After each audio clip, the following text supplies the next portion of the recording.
வணக்கம். இது தடம் நியூஸின் மதிய நேர செய்திகள். செய்தியாசிரியர் அரியராசா தினேஷ். வாசிப்பவர் ஞானதீபம் கிரிசாந்த். முதலில் தலைப்புச் செய்திகள். 2 மணிக்கு பின் இடியுடன் கூடிய மழை. யாழில் ஆர்வத்துடன் புலமைப்பரிசில் பரீட்சையில் பங்கேற்ற மாணவர்கள். நாட்டின் சில பகுதிகளில் 10 மணி நேர நீர் விநியோக தடை. இன்று விசேட உரையை ஆற்றவுள்ள முன்னாள் ஜனாதிபதி ரணில். ஐநாவின் 60வது அமர்வில் இலங்கை குறித்து புதிய தீர்மானம்.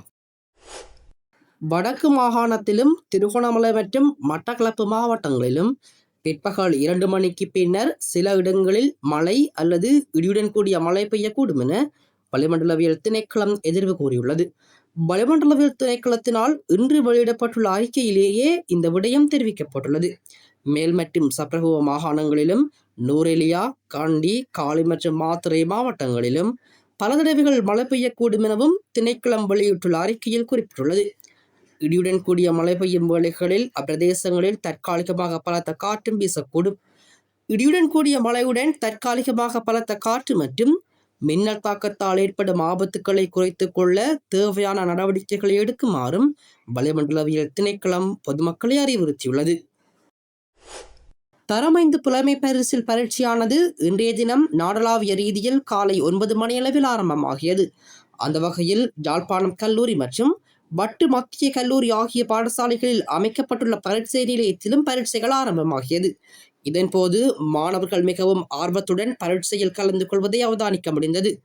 5ஆம் தர மாணவர்களுக்கான புலமை பரிசில் பரீட்சை இன்று ஞாயிற்றுக்கிழமை நாடளாவிய ரீதியாக இடம்பெறுகின்றது. அந்த வகையில் மலையகத்திலும் மாணவர்கள் மிக ஆர்வத்துடன் பரீட்சை மண்டபத்திற்கு செல்லக்கூடியதை அவதானிக்க முடிந்திருந்தது. கொட்டக்கலை தமிழ் மகா வித்தியாலயம், ஹட்டன் ஹைலண்ட்ஸ் கல்லூரி ஆகிய பாடசாலைகளுக்கு மாணவர்கள் ஆர்வத்துடன் பரீட்சை மண்டபத்திற்கு சென்றமை காணக்கூடியதாக இருந்தது. அத்தோடு காவல்துறையினரின் பாதுகாப்பும் பலப்படுத்தப்பட்டுள்ளமை குறிப்பிடத்தக்கது.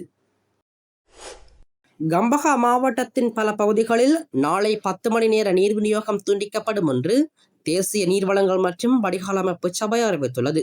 குழாய் சுத்திகரிப்பு பணிகள் காரணமாக நீர் விநியோகம் துண்டிக்கப்படும் என்று அந்த சபை அறிக்கையொன்றை வெளியிட்டு தெரிவித்துள்ளது. அதன்படி நாளை காலை 10 மணி முதல் இரவு 8 மணி வரை 10 மணி நேரத்துக்கு நீர் விநியோகம் துண்டிக்கப்பட உள்ளது. இதற்கமைய நெட்டம்புவ, கந்தேகன, மாபகொல்ல, கொங்கஸ்தனிய, பின்னகொல்வத்த, கொலவத்தை, கொரக்தெனிய, டன்பொகுணகம வீடமைப்பு திட்டம், படலிய, அத்தனக்கெல்ல, பஷால, ஊரப்பொல, திக்கந்த, மவிட்டிக்கம்பன, மாயிம்புல, மாதளன, ஹக்கல, அலவல, கல்பட்டி, எல்லமுள்ள ஆகிய பிரதேசங்களில் நீர் விநியோகம் துண்டிக்கப்படுவதாக தேசிய நீர்வளங்கள் மற்றும் வடிகால் அமைப்பு சபை விடுத்துள்ள அறிக்கையில் குறிப்பிடப்பட்டுள்ளது.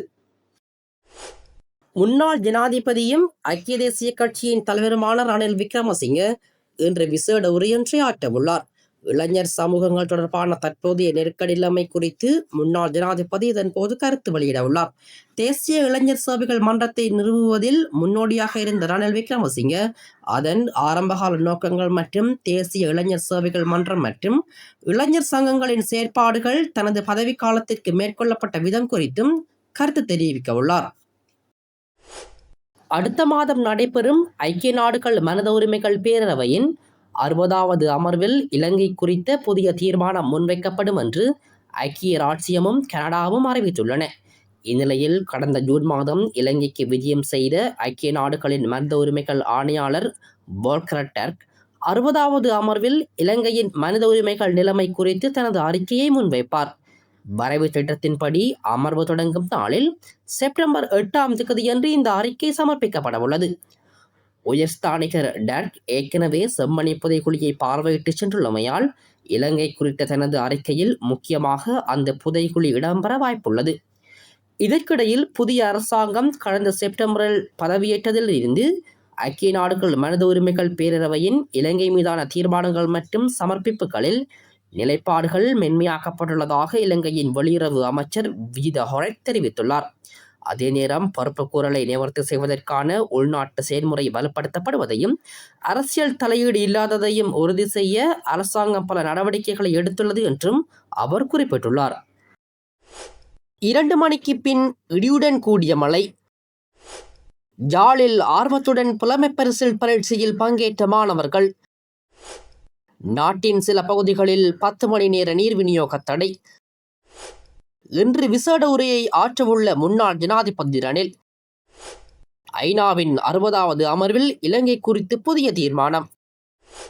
இது போன்ற செய்திகளை தெரிந்து கொள்ள தடம் நியூஸ் சேனலை சப்ஸ்கிரைப் செய்து அருகில் உள்ள பெல் பட்டனை கிளிக் செய்யுங்கள். மேலும் இது போன்ற செய்திகளை உடனுக்குடன் தெரிந்து கொள்ள தடம் FM.com என்ற இணையதளத்தின் வாயிலாகவும் எங்களுடன் இணைந்து கொள்ளுங்கள்.